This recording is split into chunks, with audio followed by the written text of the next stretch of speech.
திமுக மற்றும் பாரதிய ஜனதா கட்சிகளுடன் தேமுதிக கூட்டணி பேரம் நடத்தி வருவதாக வெளிவரும் செய்திகளில் உண்மை இல்லை என அக்கட்சியின் கொள்கை பரப்பு செயலாளர் சந்திரகுமார் தெரிவித்துள்ளார். சந்திரகுமாரின் கருத்து குறித்து திமுக மற்றும் பாரதிய ஜனதா கட்சியினர் என்ன கூறியுள்ளனர் என்பதை இப்போது பார்க்கலாம்.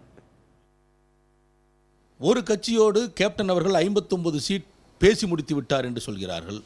இன்னொரு பக்கம் ஒரு கட்சியோடு ரகசியமாக இப்போது பேசிக் கொண்டிருக்கிறார் என்று சொல்கிறார்கள். பல கோடி ரூபாய் பணம் கைமாறிவிட்டது என்று ஒரு பக்கம் சொல்கிறார்கள். இதற்கு மேலாக பேரத்தை அதிகரிக்கவே கேப்டன் எதை பற்றியும் பேசாமல் அமைதியாக இருக்கிறார் என்று சொல்கிறார்கள்.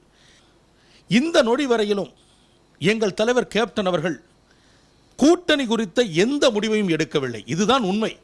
கூட்டணியை பற்றி இதுவரையிலும் எங்கள் தலைவர் பேசவே இல்லை. இன்னும் எதுவும் உறுதியாக தெரிவிக்கப்படாத நிலையிலே அது வதந்தி தானே. இன்னும் எந்த ரெண்டு கட்சியுமே அதை உறுதி செய்யவில்லை என்றால் மற்றவர்கள் வெளியில் இருக்கக்கூடியவர்கள் பேசும் பொழுது அது வதந்தியாகத்தானே இருக்கிறது. திமுகவோடு அவர்கள் இதை பேசிவிட்டார்கள், அதை பேசிவிட்டார்கள், இந்த அளவிற்கு அது முடிவடைந்து விட்டது, இப்பொழுது அறிவிக்கப் போகிறார்கள் என்றெல்லாம் பேசுவதைத்தான் அவர்கள் இல்லை என்று சொல்லி இருக்கிறார்கள். இது ஒரு நல்ல ஆரோக்கியமான முடிவு என்று நான் நினைக்கிறேன். ஏனென்றால் பாரதிய ஜனதா கட்சியோடு கூட்டணி பேசியதை பற்றி அவர்கள் சொல்லவில்லை. ஏனென்றால் மரியாதைக்குரிய ஜவடேகர் அவர்கள் இல்லத்திற்கு சென்றது தெரியும்.